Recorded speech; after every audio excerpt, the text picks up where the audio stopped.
हाँ जी, तो स्वागत है आप सबके अपने YouTube परिवार SBS स्टडी क्लासेस में। अब हम लोग छोटे चलने वाले हैं जो एक्सरसाइज एक रियल नंबर का हम लोग थ्योरी देख लिए थे, बढ़िया से कर लिए थे। अब हम लोग करने वाले हैं एक्सरसाइज। तो एक्सरसाइज 1.1 में स्टार्ट करेंगे।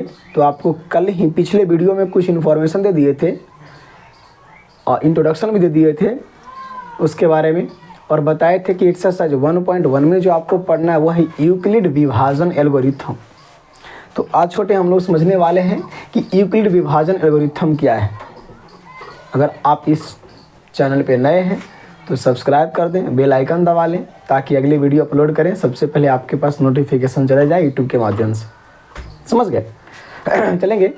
तो कहता है बाब कि यहाँ पे एक्सरसाइज 1.1 के लिए हम लोग आज कार्यक्रम प्रारंभ करेंगे। 1.1 के लिए प्रश्नावली जिसको कहते हैं, जो आपके पास है यूक्लिड विभाजन प्रमेय। यूक्लिड विभाजन प्रमेय क्या है आपको हम बता रहे थे छोटे। यूक्लिड विभाजन प्रमेय क्या है? इसके द्वारा मस्सा निकालना होता है यूक्लिड विभाजन प्रमेय के द्वारा। तो आप सभी को एक बात हम बतलाए थे कि अगर आपको यूक्लिड विभाजन द्वारा कह दिया जाए तो सिंपल वे में आपको मस्सा निकालने आना चाहिए। क्या? जैसे अगर आपको कह दे कि 4 तथा 18 का मस्सा HCF, तो हम लोग क्या करते थे इस प्रकार से 4 में 18, चर का 4, 4 दूनी की 8, 4 तिहाई 12, 4 चौके 16, 4 चौके 16 आ जाता था। और नीचे आपके पास क्या आ गया? 2 आ गया। क्या मस्सा क्लियर होता था? नहीं सर, नहीं होता था। फिर इस चीज़ को हम लोग इस प्रकार से बनाते थे भाजक शेषफल को, और फिर जो भाजक था उसको हम लोग भाज्य बनाते थे, बीच में लाते थे, 4 हो गया। अब 2 का 2, 2 दूनी की 4, ये आपका कैंसिल हो गया। जब कैंसिल हो जाता था रिमाइंडर शेषफल 0 बच जाता था, तब हम लोग आगे वाले को HCF कहते थे ना। याद है कुछ की भूल गए? आगे वालों को HCF, यानी कि HCF कितना हो जाएगा आपका? 2 हो जाएगा HCF। जैसे अगला क्वेश्चन आपको हम कहते हैं बाप, अगला क्वेश्चन बढ़िया से पहले हम क्लियर कर लो, समझ लो क्या कहता है। अगला क्वेश्चन आपको हम कहते हैं कि 5 तथा 13 का HCF। तो आप 5 में 13 से भाग लगाएंगे, 5 दूनी की 10 हो जाएगा, शेषफल 3। काम चलेगा? नहीं चलेगा सर। नीचे इसको से कम आना चाहिए शेषफल, तब ऐसे घेरेंगे और ये आपके पास 5 आ गया। तब 3 दूनी की ज़्यादा हो रहा है तो 3 एक कम 3, 2 हो जाएगा। क्या शेषफल अब हो जाएगा HCF? नहीं सर। फिर शेषफल को ऐसे करेंगे, 3 को लाएंगे, 3 एक 2 एक कम 2, 1, इस प्रकार से करेंगे, 1 2 आ जाएगा, 1 दूनी की 2, 0। जब शेषफल 0 आए तो ऊपर वाले जो आपका भाजक होता था, भाजक, इसी को हम लोग क्या कहते थे? HCF कहते थे, मस्सा कहते थे। ये जनरल फॉर्म था ये बाव, ये हम लोगों के नियम द्वारा बनाया गया था। जो हम आप जो कर रहे वो नियम था ये। लेकिन यूक्लिड जी कहे छोटे, यूक्लिड जी कहे कि देखिए इसी चीज़ को आगे वाले को उन्होंने B कहा है, पीछे वाले को Q कहा है, और बीच वाले को A कहा है, नीचे वाले को R कहा है शेषफल, जो यहाँ पे आपको आ रहा था शेषफल। तो इस विधि से सजाने के लिए उन्होंने कहा बाप कि A बराबर BQ प्लस R होगा। A बराबर BQ प्लस R, जहाँ R का मान या तो 0 होगा, नहीं तो 0 से हमेशा बड़ा होगा। R का मान या तो 0 के बराबर होगा, नहीं तो 0 से हमेशा क्या होगा? बड़ा होगा। लेकिन ये चैलेंज है, कंफर्म है कि R का मान जो भी होगा वो B से हमेशा छोटा होगा। B से हमेशा क्या होगा? छोटा होगा। ये रूल है, नियम है। आप भागा देते होंगे तो देखते होंगे कभी भी साइड वाले से नीचे वाले बड़ा नहीं छोड़ते होंगे शेषफल में, उसको इक्वल करने का काम करते होंगे, नहीं, उसको इक्वल करने का काम करते होंगे, कम करने का काम करते होंगे, ज़ीरो करने का काम करते होंगे, इक्वल से भी छोटा। तो वही कहता है कि या तो नीचे वाला जीरो आ जाएगा, नहीं तो जीरो से क्या आएगा, बड़ा आएगा, लेकिन वो हमेशा बी से क्या होगा, छोटा आएगा। माइनस में कभी शेषफल नहीं आता है। ये नियम से सजा करके बनाओ तो देखो ए का मान आपको 13 कहे हैं, 13 बराबर बी का मान 5। अब तुम सोचो कि 5 में हम कितना से गुना करें कि 13 आ जाए, नहीं तो 13 के करीब आ जाए। तो 5 दूनी की 10 प्लस 3 करेंगे, वही चीज़ देखो हो रहा है। अब मेरे पास जो बी जो आर आ गया उसको कहाँ क्या कर दिया, हम बी बना दिए, और जो आपके पास बी था उसको क्या बना दिए, ए बना दिए। यानी कि ए बराबर आपके पास 13 हो गया, बी बराबर आपके पास 5 हो गया, क्यू बराबर 2 हो गया, आर बराबर 3 हो गया, ए बराबर 13 हो गया। जब तक नीचे वाला बाबू जीरो नहीं आएगा तब तक हम लोग बी वाले को, बी माने बगल वाले को, साइड वाले को HCF नहीं कहेंगे। जीरो नहीं आया है, फिर ये बी के हम लोग आगे निकाल लेते हैं। अब शेषफल को हम लोग बी कहेंगे ना, तो 3 को यहाँ कर लेते हैं। अब 3 से कितना गुना करें कि 5 आ जाए, नहीं तो 5 से कम आ जाए। तो 3 एक कम 3 हो गया, प्लस 2 जोड़ेंगे, 3 एक कम 3 प्लस 2 5। अब यहाँ से फिर 3 को बाहर करेंगे, फिर 2 को आगे लगाएंगे, 2 एक कम 2 प्लस 1, फिर वही 2 आगे करेंगे, 1 को आगे लाएंगे, 2 से गुना करेंगे, शेषफल का आ जाएगा 0। और जब शेषफल रिमाइंडर 0 आ जाए तो b के मान को a बराबर बी क्यू प्लस आर, जब r बराबर 0 आ जाए तो b के मान को HCF कहते हैं। b के मान को HCF कहते हैं, b के मान को HCF कहते हैं। बस बात ज़्यादा बड़ा हो गया, हम लोग छोटा क्वेश्चन लेने का काम करेंगे। अब समझ गए, अब छोटा क्वेश्चन लेने का काम करेंगे ताकि आपको छोटा से ज़्यादा समझ में आए, है ना। ये बात भी समझ गए होंगे। बस जो भाग विधि, भाग जो बनाते थे, भाग का नियम कहता है कि शेषफल हमेशा भाजक से छोटा होता है, नहीं तो फिर 0 हो जाता है, कट जाता है। अगर हम कहते हैं छोटे कि 4 में 10 से भाग लगाना है, मस्सा निकालना है, तो 4 दूनी की 8, 2, फिर इसको इस प्रकार से करते थे। तो एक स्टेप बाबू अब यहाँ पे कहेगा यूक्लिड विभाजन एल्गोरिथम द्वारा, तो कहा गया है कि a बराबर b q plus r. a का मान बीच वाला 10 है, b का मान 4 है, 2 से गुना किए, शेषफल क्या आ गया 2। तो अभी हम लोग b के मान को HCF कहेंगे नहीं, जब तक 0 ना आ जाए साइड में। फिर इसको इस प्रकार से घेरेंगे, बीच में कौन आ जाएगा 4, तो फिर 4 को आगे ले आएंगे, अब आगे कौन ला जाएगा 2। अब 2 में कितना से गुना करें, तो 2 दूनी की 4, शेषफल क्या आ गया 0 आ गया। तो यहाँ पे 2 दूनी की 4, शेषफल क्या हो गया 0। तो a बराबर बी क्यू प्लस आर जो होता है यूक्लिड विभाजन एल्गोरिथम के प्रमेय द्वारा, r बराबर 0 हो जाए तब हम लोग b के मान को HCF कहते हैं। तो HCF कितना आ गया 2, इसके सहारे HCF कितना आया था 2 ही आया था। समझ गए। तो अब हम लोग चलते हैं, छोटे एग्जाम्पल इतना समझ गए होंगे आप लोग, तो हम लोग चलते हैं। अब बस याद रखना यूक्लिड विभाजन एल्गोरिथम यही होता है, a बराबर बी क्यू प्लस आर। लेकिन यहाँ एक बार चैलेंज समझ लीजिएगा, 0 से बड़ा हमेशा r का मान होता है और b से हमेशा छोटा होता है। इसको लेकर के चलेंगे, इसको नहीं भूलेंगे, ठीक है। अब देखते हैं हम लोग NCERT बुक सभी के पास होगा, सरकारी किताब सभी के पास है ना, सभी के पास है ना। नहीं है तो बहुत सस्ता किताब है छोटे, इसको लेने का काम करेंगे और आपको पूरी NCERT पैटर्न द्वारा आपको सोल्यूशन कराया जाएगा, पूरी क्वेश्चन को, एक भी क्वेश्चन को नहीं छोड़ेंगे छोटे। बस मेरे साथ बने रहो आप लोग, वीडियो बाय वीडियो प्रतिदिन देखते रहो। देखने के लिए आपको चैनल को सब्सक्राइब करना पड़ेगा, तब तो आपके पास नोटिफिकेशन जाएगा। तो देखिए ये बुक आप सभी के पास होगा, ये बुक सभी के पास होगा ना। चलेंगे, ये बुक मेरे पास भी है, अलग सा बुक नहीं है। तो इसमें एक्सरसाइज प्रश्नावली 1.1 में कहता है छोटे, देखिए जिनके पास यही बुक होगा बढ़िया से देख लीजिएगा आप लोग, ठीक है। यही मेरे पास भी यही बुक है, एक्सरसाइज 1 कहता है छोटे 1.1 में पहला प्रश्न कहता है कि निम्नलिखित संख्याओं का HCF ज्ञात करने के लिए यूक्लिड विभाजन एल्गोरिथम का प्रयोग कीजिए। HCF निकालिए, लेकिन कौन विधि द्वारा? यूक्लिड विभाजन एल्गोरिथम, मतलब प्रमेय के द्वारा। उन्होंने क्या प्रमेय दिया? उसके सहारे। तो सबसे पहले यहाँ पे हम लोग लिख लो, पहला प्रश्न का तो 3 को दिया गया है, यूक्लिड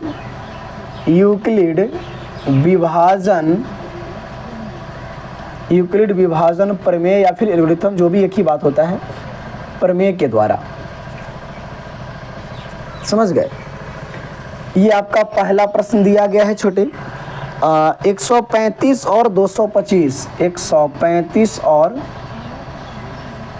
225 का HCF निकालना है। 135 और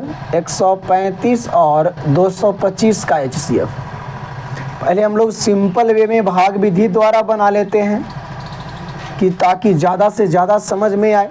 और जब बोर्ड एग्जाम में छोटे फरमाइश कर दे कि यूक्लिड विभाजन एल्गोरिथम द्वारा बनाओ, तो ये चीज़ रफ में करना है, ये चीज़ सफ में करना है, ध्यान से समझिएगा। तो कहता है 135 का हम कै मरतबे पढ़ें कि 225 है ना, 225 से कम ही आना चाहिए। तो 135 दूनी 270 हो जाता है, यानी कि 1 मरतबे लगाएंगे तो 135 आ जाएगा, 0 आ जाएगा, 12 में से 3 जाएगा तो 9 3 12, 90 आ जाएगा। इस प्रकार से घेरेंगे 135 आ जाएगा। 90 दूनी की 180 ज़्यादा हो जाता है, 1 मरतबे लगाएंगे 90 आएगा, घटाने का काम करेंगे 9 4 13 45 हो जाएगा। और फिर 90 को लगाएंगे, 45 दूनी 90 आ जाएगा। जब तक नीचे 0 नहीं आएगा तब तक हम लोग HCF नहीं कहेंगे। नीचे 0 आ गया, बताओ छोटे, आपको कह देगा मस्सा के मान HCF का मान कितना हो जाएगा? आप लोग मुस्कुरा के कहिएगा सर 45 हो जाएगा। लेकिन आपको फरमाइश करेगा कि यूक्लिड विभाजन एल्गोरिथम, यूक्लिड विभाजन प्रमेय के द्वारा बनाना है।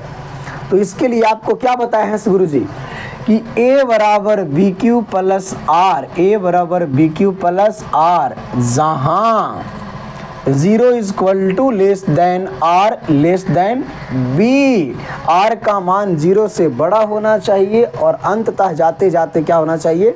0 होना चाहिए, तभी B के मान को हम लोग कहेंगे। बाबू रे, तो A के मान देखो तो 225 है, 225 है बराबर। सबसे पहले 135 में कितना से गुना करें? कितना से करें? पहले ये वाले मैटर को लिख दो, ये वाले मैटर को देखो कितना दूर गोला लगाए हैं। 135 गुना 1 प्लस शेषफल कितना आ गया? 90 छोटे।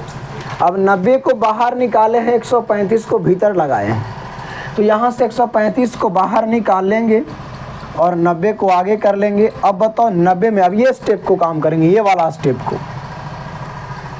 तो 90 गुना 1 प्लस कितना हो जाएगा? पाओ 45। 0 नहीं आ रहा है, साइड में 0 आना चाहिए। अब 90 को बाहर लगाएंगे, 45 को आगे। 45 में कितना से गुना करें कि 90 आ जाए? तो 45 दूनी की 90, जोड़ेंगे का 0 है कि नहीं है? तो अब इतना वाले मैटर को किए तो मेरे R का मान 0 आ गया, यानी कि इसको हम लोग कहेंगे A बराबर BQ प्लस R। जब R का मान 0 आ जाए, जब R का मान 0 आ जाए तब याद नोट कर लेगा माइंड में, तो हम लोग B के मान को HCF कहते हैं। यानी कि HCF कितना हो जाएगा? 45। क्या हो जाएगा बाबा? 45। यही विधि को हम लोग यूक्लिड विभाजन एल्गोरिथम प्रमेय कहते हैं। यूक्लिड जी यही बात कहे थे, आपको ऑब्जेक्टिव क्वेश्चन में भी आएगा, निम्न में कौन यूक्लिड विभाजन प्रमेय है? तो ध्यान रहेगा A बराबर BQ प्लस R। यदि A बराबर BQ प्लस R है तो कौन रूल को पालन करेगा? तो 0 equal to less than R equal to less than B। इस बात को दिमाग में सेट रखेंगे।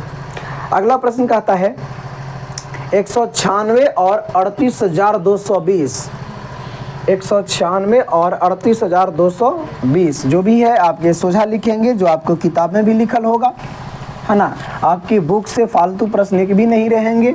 NCERT पैटर्न से एग्जाम होता है, आप सभी को पता है ना। पूरी क्वेश्चन आपको सोल्यूशन करेंगे, तब तो वादा किया कि 100 में 100 आएगा।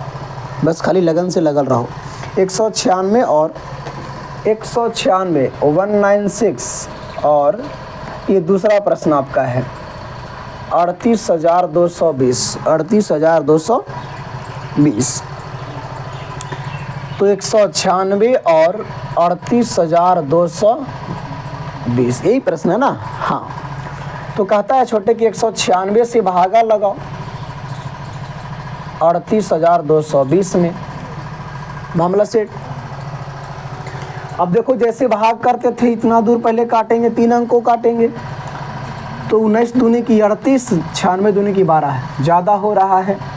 एक मरतबे लगाएंगे तो 196 आ जाएगा, और घटाने का काम करेंगे तो 12 में से 6 जाएगा 6, 17 में से 9 जाएगा तो 8 हो जाएगा, और यहाँ पे आ जाएगा आपको 1 आ जाएगा। छोटा हो गया, छोटे तो दूर लगाने का काम करेंगे, है ना। अब देखो तो 1900 यानी कि करीब 9 मरतबे, तो 9 छक 54 के 4 हासिल 5 रहेगा, 9 9 81, 81 या 5 86 हाथ में रहेगा आपके पास, 86 हाथ में रहेगा 8, और 9 1 कम 9 8 17 हो जाएगा आपके पास। घटा दो 12, 12 में से 4 जाएगा तो 8 हो जाएगा, और उसके बाद यहाँ पे आपके पास क्या है 15 हो जाएगा ना, 15 में से 6 हो जाएगा तो 9 हो जाएगा, इधर आपका कैंसिल हो जाएगा।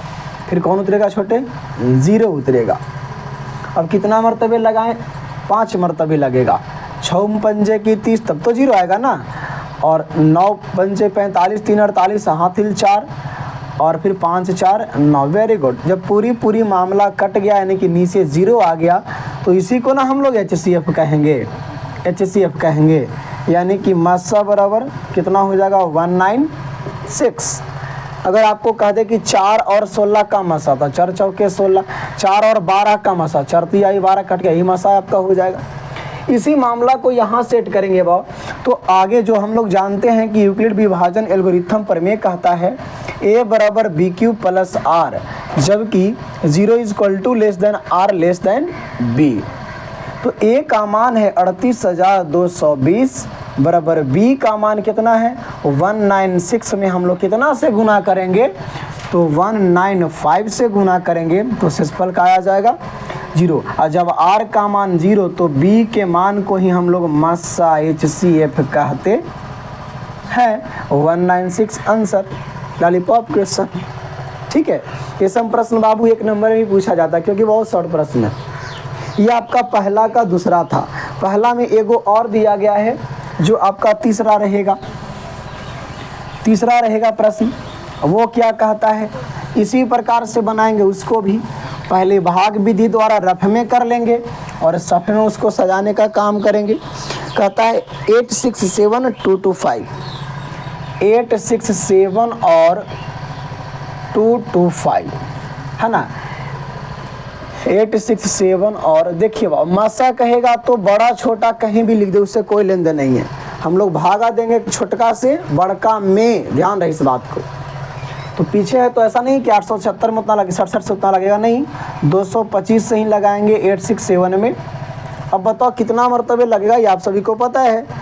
तो ये आपके पास 4 दूनी की 8 है, 25 चौके 100 ज़्यादा हो जाएगा, 7 मरतबे लगेगा।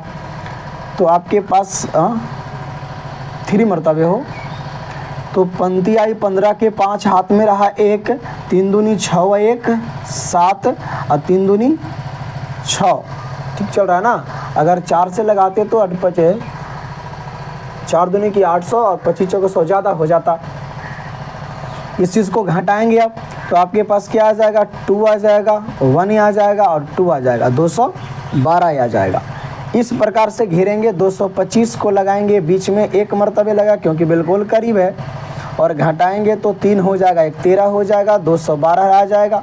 अब 212 कई मरतबे लगेगा, और लास्ट में 2 है ना, तो करीब 9 तिया 27 8 तिया 24 7 तिया 21 6 तिया 18 3 तिया 9 3 दूनी 6 4 तिया 12। 4 मरतबे से तो काम नहीं चलेगा, तो डायरेक्टली आपको कितना मरतबे लग जाएगा ये, फिर ये करीब 1 मरतबे लगेगा, पहले 14 मरतबे लग जाएगा डायरेक्ट। 1 मरतबे लगेगा तो 13 हो जाएगा, 13 हो जाएगा, और फिर क्या हो जाएगा ये 13 7 20 1 8 हो जाएगा, 2 आ जाएगा यहाँ पे, ठीक है ना, 2 आ जाएगा।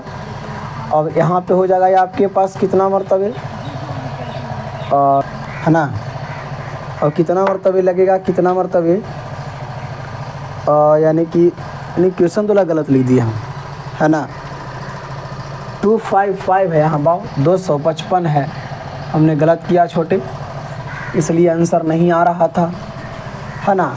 255 से लगाना है बाव, 255 से लगाना है। चलेंगे, इसके लिए सॉरी, ध्यान से देंगे, देखेंगे, थोड़ा गड़बड़ा दिए थे क्योंकि पहला में 225 था, वही लगा दिए थे। 255 है छोटे, तो आपके पास क्या लगेगा यहाँ पे 3, तो 15 के 5 हाथ में 1, 15 15 16 के 6 हाथ में 1 और 3 दूनी 6 1 7, ठीक है ना। घटेगा बाव तो कितना हो जाएगा, यहाँ पे 2 हो जाएगा, 0 हो जाएगा, 1 हो जाएगा, इस प्रकार से 255 आ जाएगा, जो 2 मरतबे लगेगा, समझ ही रहे हैं आप लोग। तो 204 हो जाएगा, यहाँ पे 1 हो जाएगा, 5 51 हो जाएगा और 102 हो जाएगा, 51 दूनी की 102, 0 0 0 नीचे क्या आ गया बाव, तो बगल वाले को हम लोग HCF कहते हैं। HCF कितना आ गया छोटे, 51। तो ये विधि आपको नहीं बनाना है, आपको ये विधि से बनाना है कि हमको पता है यूक्लिड विभाजन प्रमेय द्वारा A बराबर BQ प्लस R, जबकि 0 equal to less than R less than B के शर्त को पालन करेगा। तो A का मान आपके पास 867 है और B का मान 255 है। कितना से गुना किए हैं बाव, 3 से गुना किए हैं, तो शेष कितना बचा है, 102 बचा है।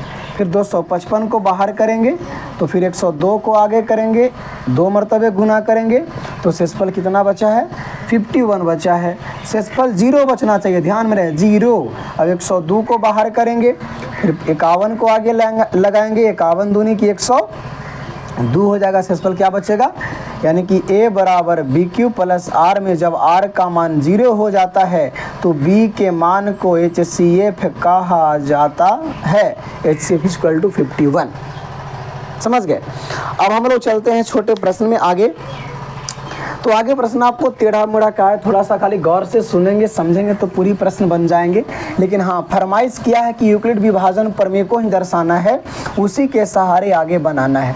आप सभी के पास पुस्तक होंगे, आप सभी के पास किताब होंगे, तो सभी लोग किताब को निकाल लेंगे, है ना, क्योंकि जब प्रश्न लिखेंगे तो ज़्यादा समय लगेगा, यानी कहीं तो लिख भी देंगे, है ना। तो देखिए प्रश्न लिखने का काम करते हैं। प्रश्न आपके पास है बाव, दूसरा प्रश्न है दर्शाएं कि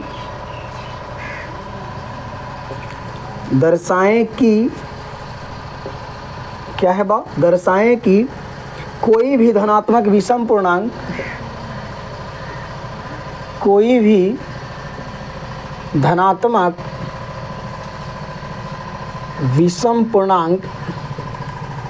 पूर्णांक 6Q प्लस 1 या 6Q प्लस 3 या 6Q प्लस 5 के रूप का होता है, के रूप का होता है, जहाँ Q कोई पूर्णांक है। वाह, बहुत बढ़िया प्रश्न। जहाँ Q कोई क्या है बा, पूर्णांक है। ध्यान से सुनेंगे, समझेंगे, बनाने का काम करेंगे। मतलब आपके पास कोई A बराबर BQ प्लस R को संतुष्ट करता है, जबकि A का मान धनात्मक विषम पूर्णांक होना चाहिए। A का मान धनात्मक विषम पूर्णांक होना चाहिए, विषम संख्या होना चाहिए, धनात्मक में होना चाहिए। कोई दिक्कत, चलेंगे। तो अब हम क्या करें, और वैसा फॉर्म में होना चाहिए, ठीक है। 6Q plus 1, 6Q plus 3, 6Q plus 5 के रूप में आ जाए, वो विषम संख्या कहलाए। वैसा कौन सी संख्या होंगी बाऊ, यहाँ पे लिखेंगे, हल करेंगे। कहता है प्रश्न छोटे भाई, प्रश्न कहता है छोटे बहन की धनात्मक पूर्णांक होना चाहिए। यहाँ पे सबसे पहले हम लिखेंगे यूक्लिड विभाजन प्रमेय से, यूक्लिड विभाजन प्रमेय से क्या कहता है कि A तथा B दो धनात्मक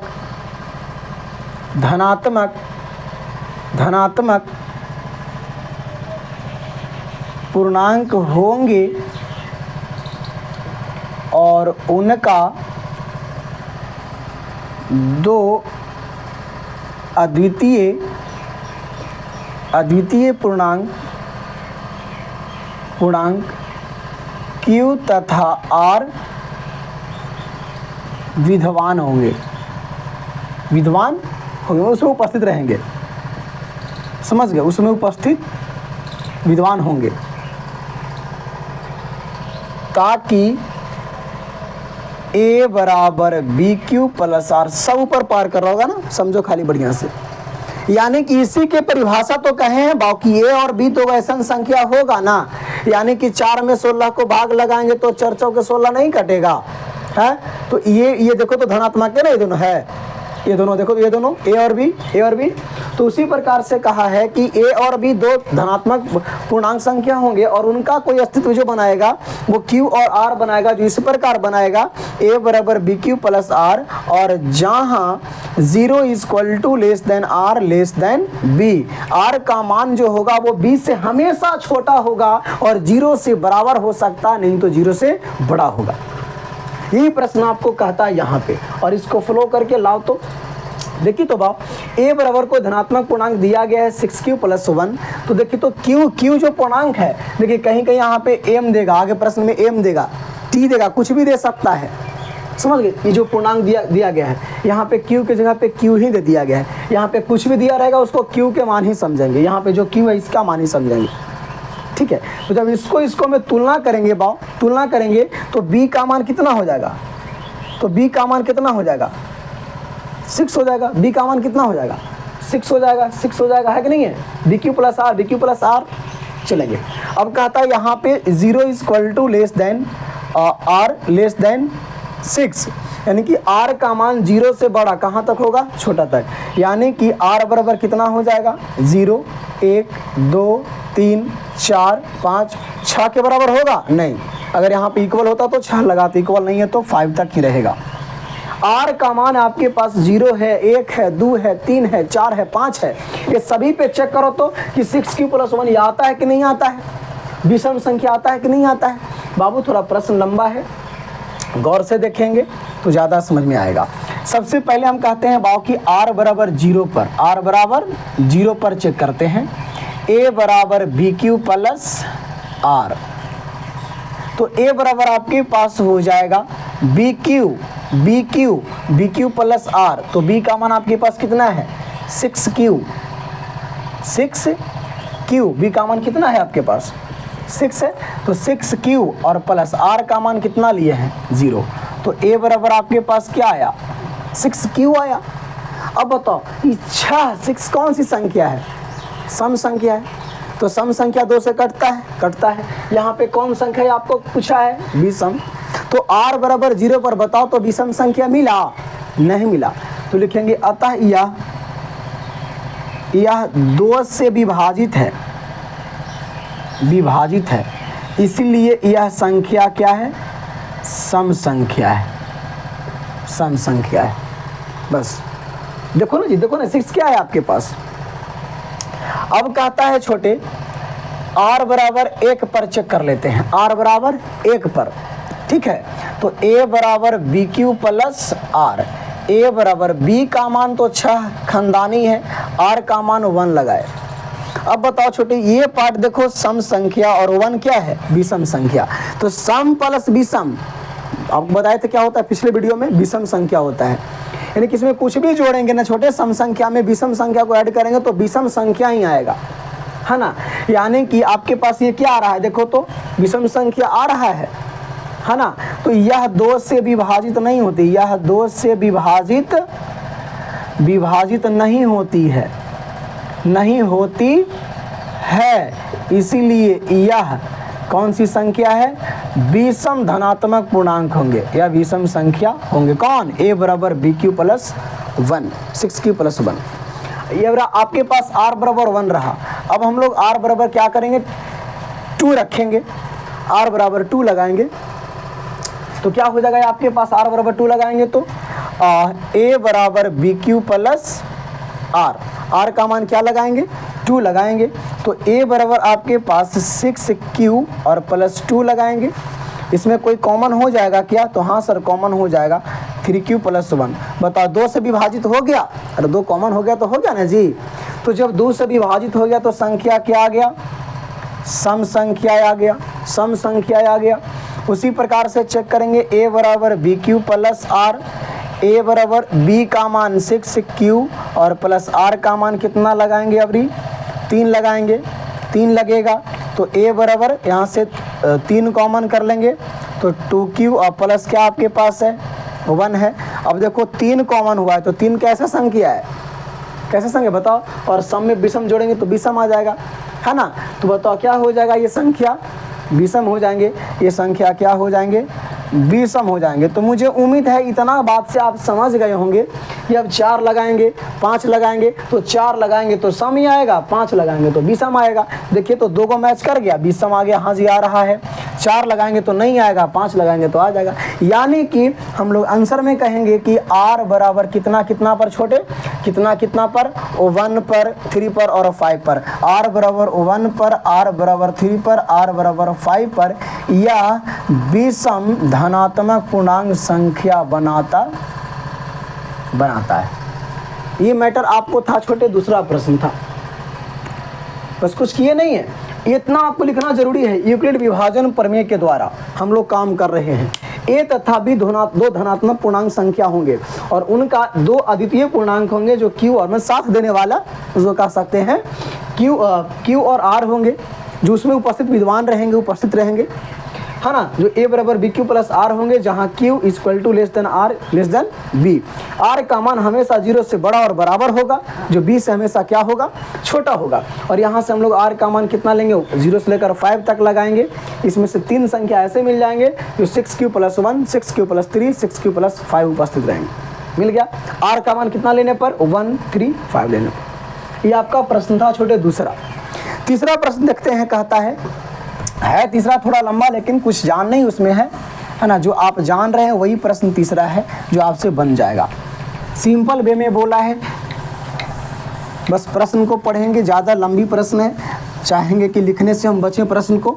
आपके पास किताब है, निकाल करके देख लेंगे, प्रश्न को मिला लेंगे क्या कहता है प्रश्न।